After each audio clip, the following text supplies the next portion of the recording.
నమస్తే, welcome to RN TV. మొన్న వచ్చినటువంటి తుఫాన్ మొంతా తుఫాన్కి అయితే ఇక్కడ వరంగల్ అయితే అల్లకల్లోలైన విషయం అందరికీ తెలుసు. వరద బాధితులందరూ కూడా నష్టపరిహారం ఇప్పటి వరకు గవర్నమెంట్ ఇవ్వలేదు. ఏదైతే రోడ్లు కానివ్వండి, కెనాల్స్ కానివ్వండి, పరిసర ప్రాంతాలు డ్యామేజ్ అయ్యాయో అవన్నీ కూడా ప్రభుత్వం వెంటనే అవి పునరుద్ధరించాలి అంటూ కూడా ఇక్కడ ధర్నా చేయడం జరుగుతుంది. ప్రస్తుతం మనం హన్మకొండలోని గోపాల్పూర్ కాలనీ కానివ్వండి, సమ్మయ్య నగర్ కాలనీకి సంబంధించినటువంటి వాళ్ళు ఇక్కడ ధర్నా చేయడం జరుగుతుంది. వారితో మాట్లాడే ప్రయత్నం చేద్దాం. ఇక్కడ ధర్నా నిర్వహిస్తున్నటువంటి వాళ్ళందరూ కూడా ఉన్నారు. అన్న నమస్తే.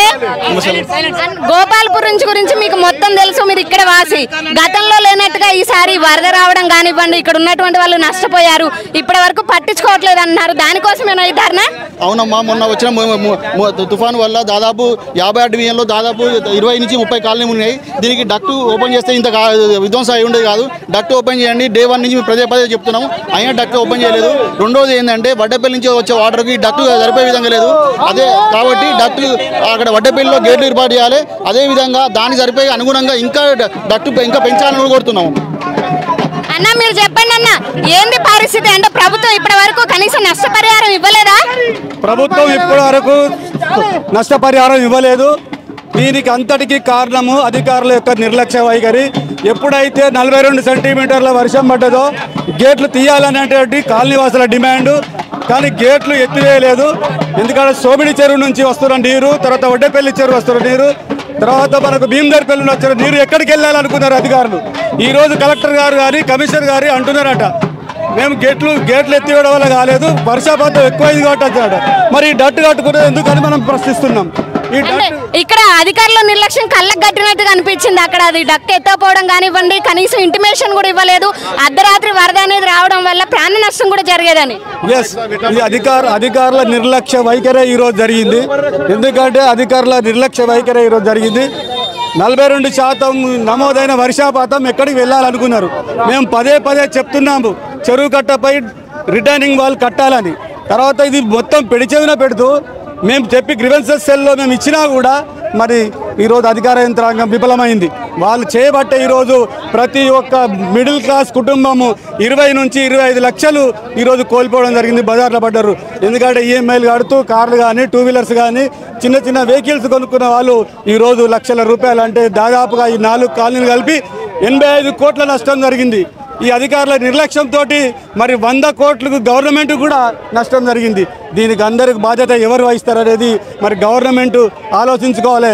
గవర్నమెంట్ ఆత్మ పరిశీలన చేసుకోవాలనేది మేము డిమాండ్ చేస్తున్నాము.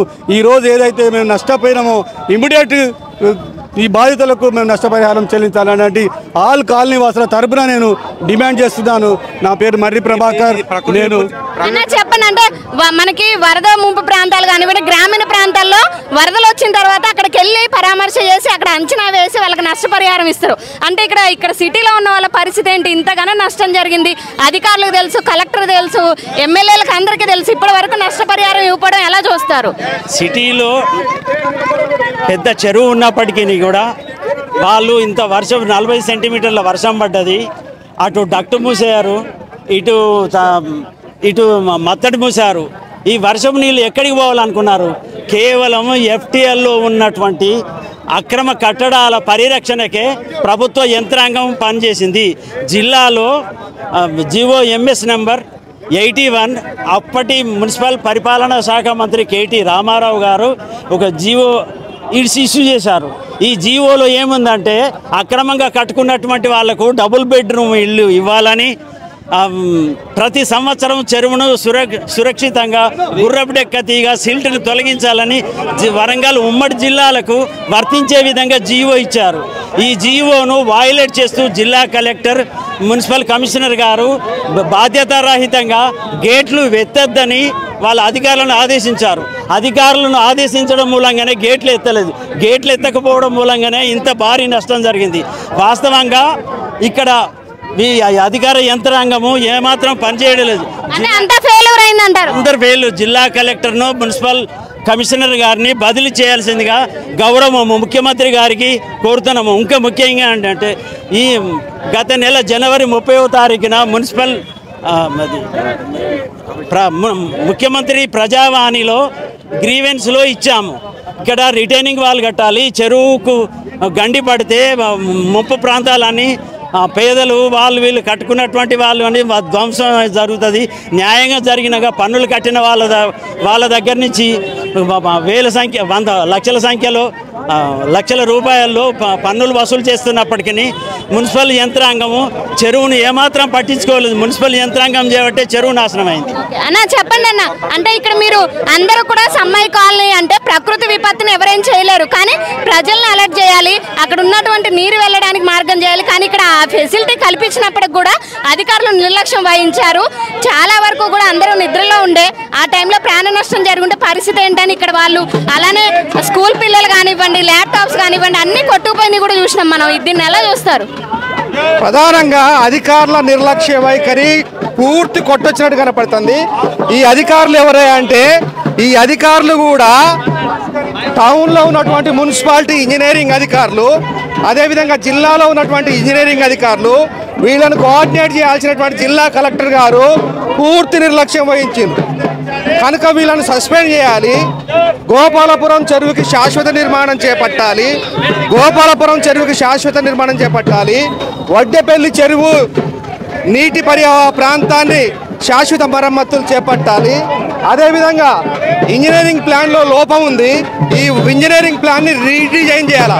ఇంజనీరింగ్ ప్లాన్ని రీడిజైన్ చేయకపోతే తిరిగి ప్రతి చిన్న వర్షానికి కూడా ముంపుకు గురి కావాల్సిన పరిస్థితి ఏర్పడుతుంది. ముంపు బాధితులను ఆదుకోవాలా. నా పేరు చుక్కయ్య, సమ్మాయి నగర్ ముంపు బాధితుడు. అంటే ఈ ర్యాలీ వల్ల కానివ్వండి, దీని వల్ల ప్రభుత్వం అసలు మీకు నష్టపరిహారం చెల్లిస్తుంది అనుకుంటున్నారా? నష్టపరిహారం ఎట్టి పరిస్థితుల్లో చెల్లించాలని డిమాండ్ చేస్తున్నాము. అది చెల్లించేంత వరకు కూడా మేము ధర్నా కూర్చుంటామని తెలియజేస్తున్నాను.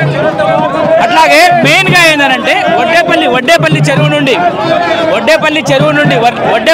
నుండి వరద మొత్తం మా కాలం మీద పడుతుంది. ఆ నాలాకు ఇరువైపులా రిటర్నింగ్ వాల్ కట్టాలని ప్రధానమైన డిమాండ్. నాలాకు ఇరువైపులా మెయిన్గా రిటర్నింగ్ వాల్ కట్టాలని మా ప్రధానమైన డిమాండ్. దానివల్లనే ఇంత ముప్పు జరుగుతుంది. చాలా వేల కోట్ల నష్టాలు జరిగింది. కాబట్టి పోలీసులు మిమ్మల్ని అడ్డుకుంటున్నారు, దీన్ని ఎలా చూస్తారు? పోలీసులు అడ్డుకోవడం అనేది అది వాళ్ళ చాలా దుర్మార్గమైన చర్య. గతంలో కూడా కేసీఆర్ ఉన్నప్పుడు కూడా జనాన్ని అడ్డుకుంటే కేసీఆర్ వెనకబట్టినటువంటి ప్రాంతం ఉంది. మొత్తానికి పోలీసులు అడ్డుకోవడానికి వీల్లేదు. మేమే అనేదంటే ఇక్కడ క్లియర్గా ఈ డక్కును ఆ గేటు ఎత్తకపోవడం వల్ల ఇదంతా జరిగింది. ఇది రాష్ట్ర ప్రభుత్వం బాధ్యత వహించాలి. ఇది సీఎంకి తెలుసు కాబట్టి ఇక్కడ కావాలని చెప్పేసి రాష్ట్ర ప్రభుత్వమే ఇదంతా నిర్లక్ష్యం వల్లనే జరిగింది.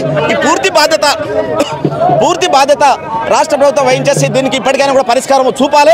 ఈ డక్కును పై వరకు నిర్మించాలని చెప్పేసి మేము డిమాండ్. మీరు కేవలం బాధితులు నష్టపోయారు, మీ ఆవేదన చెప్పడానికి రోడ్డు మీద వస్తే పోలీసులు ఇట్లా మిమ్మల్ని పోనీకపోవడాన్ని ఎలా చూస్తారు? అంటే మీరు ఏమైనా కొడుతున్నారా, తిడుతున్నారా? ఏంటి అడ్డుకోవడం కోసం ప్రయత్నం చేస్తున్నారు. వాళ్ళు అడ్డుకున్నా, లాఠీ చార్జ్ చేసినా, ఏది చేసినా కూడా మేము వెళ్ళదలుచుకుంటున్నాము. ఎందుకంటే ఇది ఒక ప్రజా పోరాటానికి రూపాంతరం చెందుతుంది. అవసరమైతే రాష్ట్రానికి వెళ్ళడానికి కూడా మేము సిద్ధమవుతాము. ఏ పోలీసులు వచ్చినా కూడా మేము రిక్వెస్ట్ చేస్తున్నాము. లక్షల రూపాయల లాస్ అయింది. పోలీసులు భరించలేరు, వేరే వాళ్ళు ఎవరు భరించలేరు. మేము రాష్ట్ర ప్రభుత్వాన్ని రిక్వెస్ట్ అడుగుతున్నాము, నిరసన తెలియజేస్తున్నాము. మేము వేరే ఏం చేయట్లేదు. రోడ్డు మీద వచ్చేసి నిరసన తెలియజేస్తున్నాము. ఈ నిరసనను సీఎం తెలియాలనేటువంటి ఉద్దేశంతోనే ఈ నిరసన చేయడం అనేది జరుగుతుంది. మేము ఎవరికి వ్యతిరేకం కాదు. మాకు ఈ డబ్బులు ఒక్కొక్క కుటుంబానికి 10 నుండి 20 లక్షల రూపాయలు లాస్ అయింది. ఈ రాష్ట్ర ప్రభుత్వం బాధ్యత వహించాలి. కార్లు, ఫ్రిడ్జ్లు, ఇళ్ళు అన్ని కొట్టుకుపోయాయి, రోడ్లన్నీ కొట్టుకుపోయాయి. వీళ్ళందరూ కూడా దీనికి ఇద్దరు జిల్లా కలెక్టర్ బాధ్యత వహించాలి, మున్సిపల్ కమిషనర్ వహించాలి, అట్లాగే సంబంధిత ఇంజనీర్ కూడా బాధ్యత వహించాలి. మేయర్ కూడా, ఈ జిల్లాలో ఉన్నటువంటి మేయర్ కూడా స్పష్టంగా మేము గేటు ఎత్తివేయమని చెప్పేసి మా ముందు ప్రకటన చేసింది. ఇక్కడ ఉన్నటువంటి ప్రజా పోరాటంలో ఉన్నటువంటి సమ్మాయి నగర్ వాసులు అడ్డుకున్న తర్వాతనే గేట్లు ఎత్తేసిన పరిస్థితి ఉంది. ఇక్కడ పోలీస్ డిపార్ట్మెంట్ కూడా అందరూ కూడా తెలుసు. కాబట్టి మేము అనే రిక్వెస్ట్ ఏంటంటే ఇది ఒక నిరసన తెలియజేస్తున్నాము, ఎవరికి వ్యతిరేకం కాదు, శాంతియుతంగా నిరసన తెలియజేస్తున్నాము. మాకు నష్టపరిహారం ఇవ్వమని చెప్పేసి మేము నిరసన తెలియజేస్తున్నాము. ఇక్కడ చూడొచ్చు మహిళలందరూ కూడా బయటకు వచ్చి వాళ్ళ ఆవేదన వ్యక్తం చేసుకుని, ఎందుకంటే ఇక్కడ సమ్మాయి నగర్ లో ఉన్నటువంటి వాళ్ళందరూ కూడా పని చేసుకుంటే బతికే వాళ్ళు చాలా మంది ఉన్నారు. అలాంటి వాళ్ళ ఇళ్లలో గిన్నెలు కానివ్వండి, బియ్యం కానివ్వండి, ప్రతి ఒక్కరు కొట్టుకుపోయింది. అధికారుల నిర్లక్ష్యం కళ్ళకు కట్టొచ్చినట్టుగా అనిపించింది. ఎవరికి ఇంటిమేషన్ కూడా ఇవ్వలేదు. కనీసం అక్కడ ఎత్తివేసే అవకాశం, వరద వెళ్ళేటప్పటికి ఉన్న అవకాశాన్ని కూడా ఉపయోగించకుండా పేద ప్రజల ప్రాణాలతో ఆటలాడుకుంది గవర్నమెంట్ కానీ అధికారులు కానీ. ఇవాళ వాళ్ళ సమస్య అనేది వాళ్ళు గవర్నమెంట్కి కానివ్వండి, వేరే వాళ్ళకి నష్టపరిహారం చెల్లించాలంటూ ఇక్కడ స్థానిక ఎమ్మెల్యేలు కానివ్వండి గవర్నమెంట్ని అడగడానికి ముందుకు వస్తుంటే అక్కడ మీరు ఇక్కడ పోలీసులు పెట్టి అడ్డుకోవడం అసలు ఏంటిది? అంటే ప్రజలు ప్రజల సమస్యల మీద వాళ్ళు మాట్లాడుకుని వాళ్ళు బయటకు వచ్చి స్వచ్ఛందంగా ఇక్కడ వీళ్ళు శాంతియుతంగా ధర్నాలు చేసుకుని వాళ్ళ ఆవేదన వ్యక్తం చేసే రైట్ ఇక్కడ ప్రజలకు లేదా? ఇక్కడ మహిళలు కూడా ఉన్నారు, పోలీసులు అడ్డుకుంటున్నారు. ఇక్కడ వీళ్ళతో మాట్లాడదాం. ఏంటమ్మా పోలీసులు మిమ్మల్ని అడ్డుకోవడం ఎలా చూస్తారు? మాకైతే నచ్చలేదండి. ఎందుకంటే మాకు నష్టం జరిగింది. నష్టాన్ని పూడ్చాల్సింది పోయి వాళ్ళు అసలు మమ్మల్ని ఏమంటారు ఆదుకోవాల్సింది పోయి మా మీదనే వాళ్ళు ఆపుతున్నారంటే మాకైతే చాలా బాధాకరంగా ఉంది. కానీ మొన్న వరదల్లో కూడా చాలా కీలక పాత్ర పోషించింది పోలీసులే. అక్కడికి వచ్చి సర్వీస్ చేసింది కానివ్వండి, మీకు ఫుడ్ అందించింది కానివ్వండి, అక్కడ ఉన్నటువంటి వాళ్ళ సర్వీస్లో పోలీసు వల్లే హైలైట్. మొన్న హైలైట్ అని ఏం చేసిల్లండి? పోలీసులు వచ్చి ఏం చేసిల్లు? ఏం చేయలే కదా. మాకు వరదల్లో కొట్టుకుపోయినాయి. మీ ఏరియాకి రాలేదంటారా? వచ్చిళ్ళు కానీ ఏమైతే రెస్పాండ్ అయితే ఎవ్వరు కాలేదు. ఎవ్వరు కనీసం ఫుడ్ లేకుండా వాటర్ లేకుండా చాలా మంది చాలా ఏమంటారు ప్రాబ్లం ఫేస్ చేసిళ్ళు. కానీ ఎవ్వరు మాత్రం రెస్పాండ్ కాలేదు మా వాటికి. ఇప్పుడు కూడా మహిళా కానిస్టేబుల్ కూడా మిమ్మల్ని అడ్డుకోవడానికి వచ్చారు. అసలు ఇటు రావద్దు అంటున్నారు. దీన్ని ఎలా చూస్తారు? మాకైతే కంపల్సరీ నష్టపరిహారం కంపల్సరీ కట్టి ఇవ్వాలి. ఏమైందో చూడాలి. మా ఏరియాలో అసలు ఓన్లీ ఓట్లు అడగనీకేనా ప్రజలు? వాళ్ళని కనీసం వరదలు వచ్చిపోయిన తర్వాత కూడా ఎవరు రాలేదు. మొన్న సీఎం వచ్చి వెళ్ళాడు, పర్యటన చేశారని చెప్తున్నారు కదా. ఏరియాకే రాలేదు సీఎం. ఈ సీఎం రాలే మా ఏరియాకు. వచ్చిన ఏ రాజకీయ నాయకుడు వస్తున్నాడు, చూస్తున్నాడు, పోతున్నాడు తప్ప ఎవరు రెస్పాండ్ అయితే ఇప్పటి వరకు కాలేదు మాకు. చూస్తున్నారు కదా, వీళ్ళైతే అక్కడ సీఎం పర్యటన అది పర్యటన లాగే ఉంది. వీళ్ళకి ఇంతవరకు ఎలాంటి నష్టపరిహారం చెల్లించలేదు. అదంతా కూడా పేరుకి నామమాత్రంగానే ఉంది. కానీ వాస్తవానికి ఇక్కడ ప్రజలకైతే ఎలాంటి నష్టం జరగలేదు. ఇక్కడ మనం చూడొచ్చు, పెద్ద ఎత్తున అందరూ కూడా ఇక్కడ నుంచి కేయూ క్రాస్ వరకు కూడా ధర్నాకి వెళ్ళడం చూస్తున్నాము. శాంతియుతంగా వాళ్ళకి జరిగిన నష్టానికి గవర్నమెంట్ని కానివ్వండి, అధికారులు కానివ్వండి, నష్టపరిహారం చెల్లించమని బాధితులు శాంతియుతంగా ఇక్కడ వీళ్ళైతే ర్యాలీ చేయడం జరుగుతుంది. కానీ దాన్ని పోలీసు వాళ్ళు అడ్డుకోవడాన్ని అయితే వీళ్ళు తీవ్రంగా ఖండిస్తున్నారు. వాస్తవానికి కూడా ప్రజలు కానివ్వండి, ఎవరైనా సరే వాళ్ళకి సమస్య వచ్చినప్పుడు దానికి సంబంధించి శాంతియుతంగా వాళ్ళ బాధను వ్యక్తం చేసుకునే రైట్ ప్రజలకు ఉంటుంది. కానీ ఇక్కడ దీనికి పోలీసులు ఎందుకు అడ్డుకుంటున్నారు? కనీసం వాళ్ళకి ఇంతవరకు నష్టపరిహారం ఇవ్వలేదు. దాని గురించి వాళ్ళు ఫైట్ చేస్తున్నారు. దీన్ని పోలీసులు అడ్డుకోవడం అయితే ఇక్కడ ఉన్నటువంటి బాధితులు అయితే తీవ్రంగా ఖండించడం జరుగుతుంది. కానీ చూడాలి, ఇప్పటికైనా ప్రభుత్వం ముందుకొచ్చి వరదల్లో నష్టపోయినటువంటి కుటుంబాలకి, అక్కడ ఉన్నటువంటి వాళ్ళకి నష్టపరిహారం చెల్లించి ఏదైతే డ్యామేజ్ అయిన రోడ్లు కానివ్వండి, కాలువలు కానివ్వండి, ఇవన్నీ పునరుద్ధరిస్తుందా లేదా అనేది చూడాలి. ఒకవేళ ఇది జరగకపోతే మాత్రం పెద్ద ఎత్తున ముందుకెళ్తాము. ఖచ్చితంగా ఈ పోరాటం అయితే ఆపమంటూ కూడా స్థానికులు చెప్పడం జరుగుతుంది. ఇలాంటి మరిన్ని వార్తలు మీ ముందు తీసుకొస్తుంది. RN TV keep watching.